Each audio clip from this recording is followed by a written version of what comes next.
pala yung kahirapan na nagmo-motovlog kasi kailangan mong huminto para mag-record, pag-off ng cam,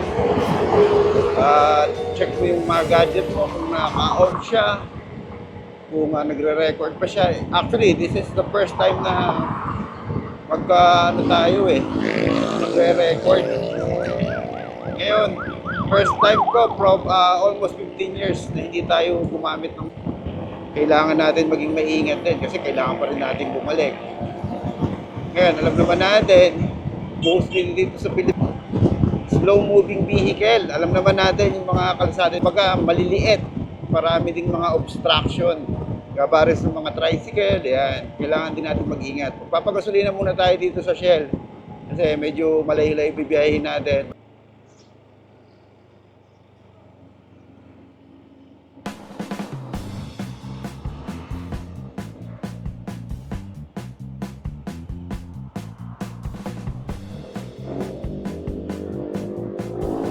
Puno, sir.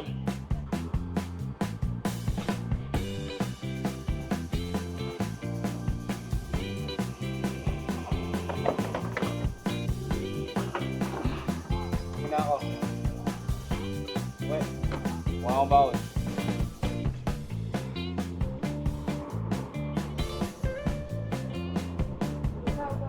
Sir, pakihawakan po. Ayan. 3.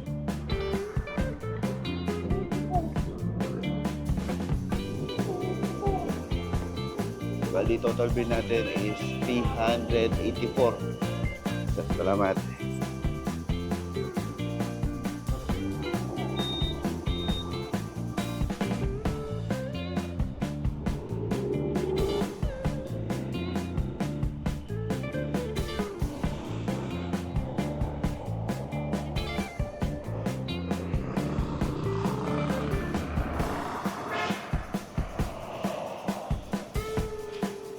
Kala ko truck yung parating. Ito tayo sa papalabas na tayo ng San Rafael, barangay ng San Ildefonso. Paglagpas natin ng arko na yan, barangay Maasim yata ito. So, ginagawa pala tulay dito. Yun. Pag nahulog ang nabukas ka dyan, daming lubak.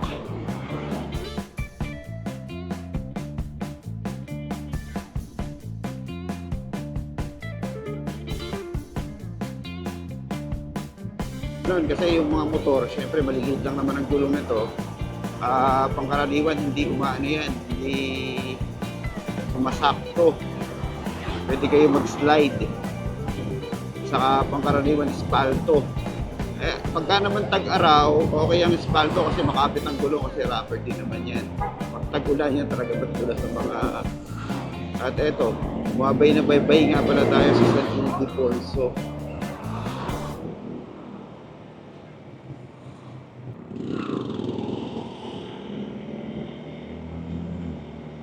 Ito si Honda.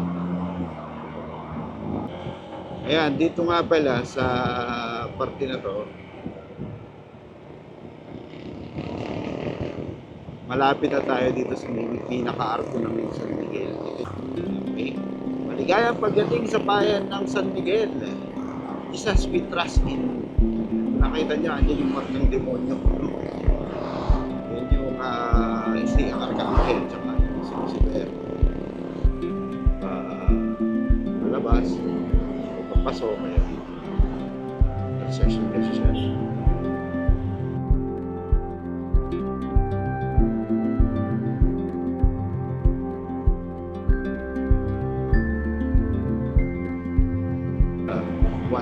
Welcome to Nueva Ecija.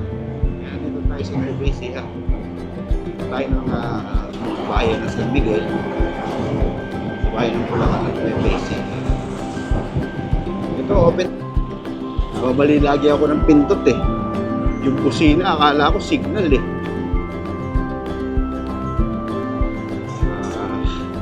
Ito, parehas one way siya. One way.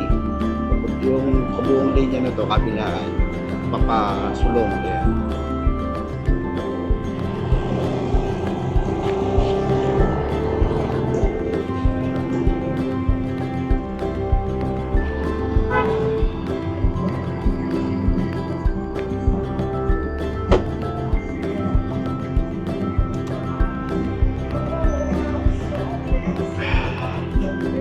Saan mo tayo sa 7-Eleven?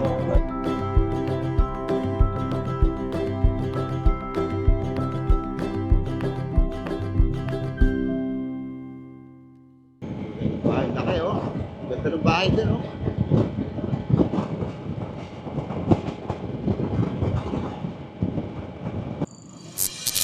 Magandang dilag, puso ko yung nabihag. Wala nang ninanais, higaya ka lang ito. Magandang dilag.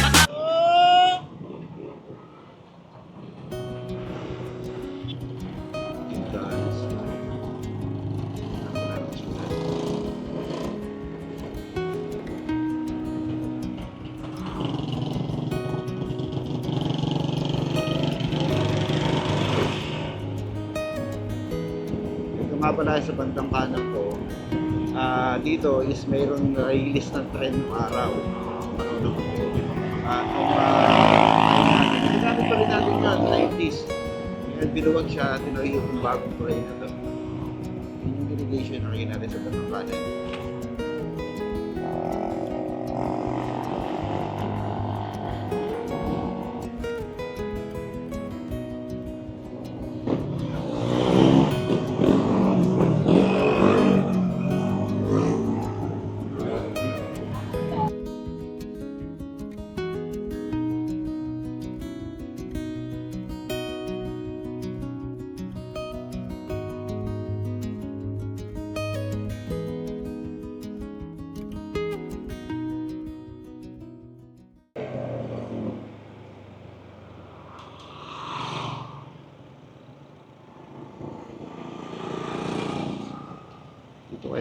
Dito kaya ito kuno, ha?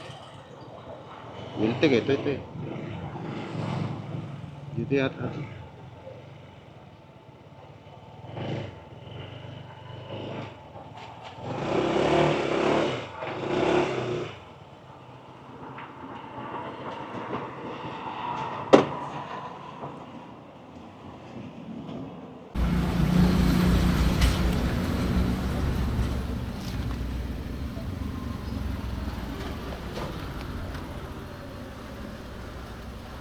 Napalitan na rin ang ilaw, napalitan na rin ang change oil na rin.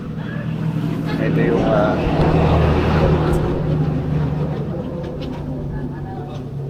okay na siya.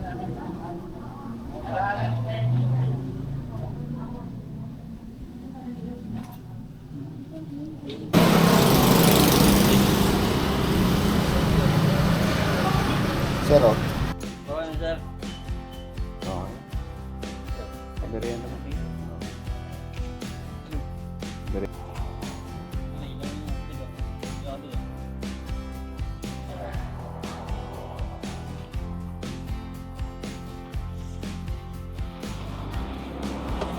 Sir, thank you, ha.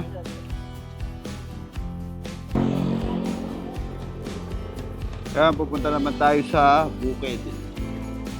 Yun yung sa mga destination natin ngayon. Nagawa na yung Honda ATV natin. Palitan na ng ilaw, change oil na rin. Okay naman. Inabot nga lang ng 1 month yung unit na kailangan ipalitan yung head unit niya. Kaya pupunta tayo dito sa gawin ng bukid namin. Actually, ano to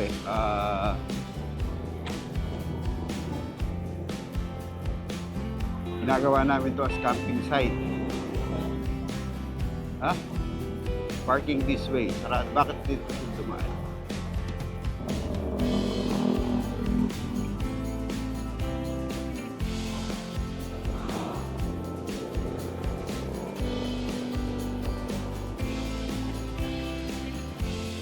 Magiging daan pala ngayon is punta kami dito sa may high school.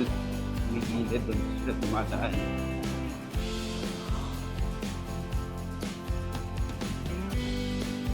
Dito siguro.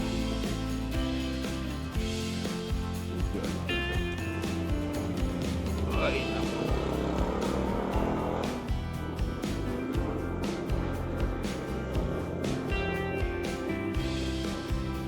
Pupulbog siya.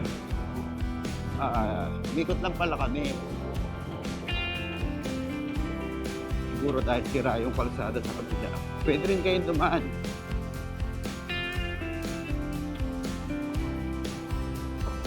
Dito, pag dumaan kayo sa sementeryo, ayan o, yan kayo galing sa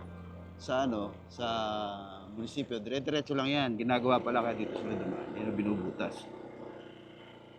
Ito naman, dire-diretso lang din to.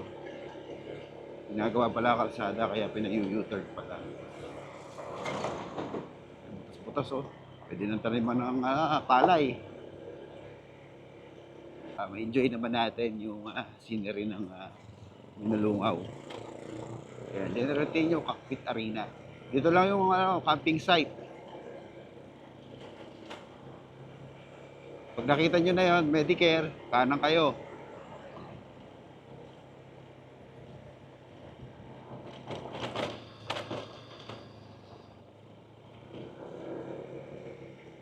Medyo ano lang talaga.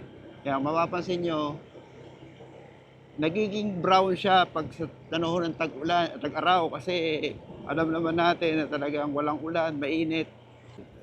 Ayun. Pagdating dito, kakanan na kayo. Yan. Kanan na kayo dito. Maganda dito. Hindi yan sa amin, doon kami sa kabila. Pwede kayong mag-camping dito. Matatanaw nyo yung Sierra Madre, yan. Nakikita niyo yan, Sierra Madre yan. Pupuntahan din natin yan sa mga susunod na vlog natin. Kasi 2 buwan naman ang bakasyon natin eh.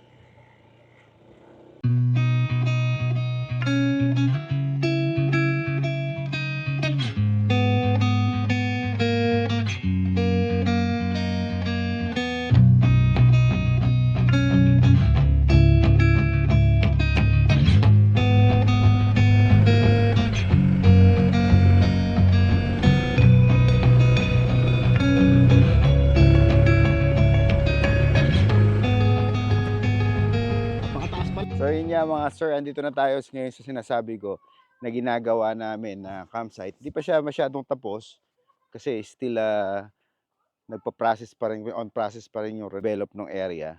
Ipapakita ko sa inyo. Ito yung party na to is dinidevelop pa, tinataniman ng mga puno para maging malilim for sa yung mga magka-camping. Tapos sa area nito, dito, nagtatanim ng mga gulay-gulay. Pasok tayo dito. Medyo may tubig na rin. Available na rin ang tubig, kaya hindi problema. Ngayon, ito yung magiging daan niya. Yan. Pakita ko sa inyo. Ito, pahingahan din to. Yung kubo na to. Ito yung magiging pahingahan. Pwede rin. Pwede kayo magpahinga dyan. Dito. Ayan, kapares nung yan. Isa sa mga parokyano natin yan. Nagpapahinga. Pwede kayo matulog dyan. Tara, puntahan natin. Ito sila. Yan. Ito yung maliit na swimming pool. Pwede kayo mag-lublob dito. Ito. Yan. Ito medyo malilim na ibaba na to. Kapares doon. Yan. May duyan pala doon sa gawin na yun. Pwede kayong mag-put ng hammock. Yan. Boundary ng lote. Kabila na yun eh. Kabila lote na yan. Iba na may-ari yun.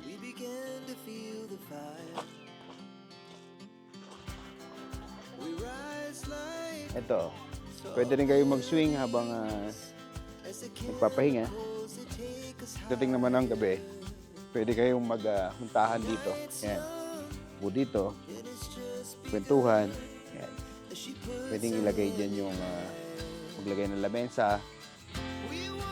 So yun yung mga sir, dito ko na lamang puputulin yung vlog ko. At maraming salamat sa panonood nyo.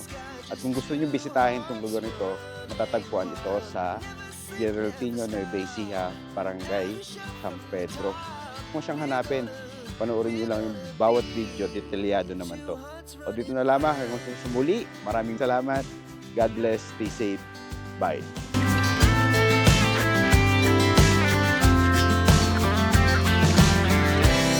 Now the morning is the afternoon. We live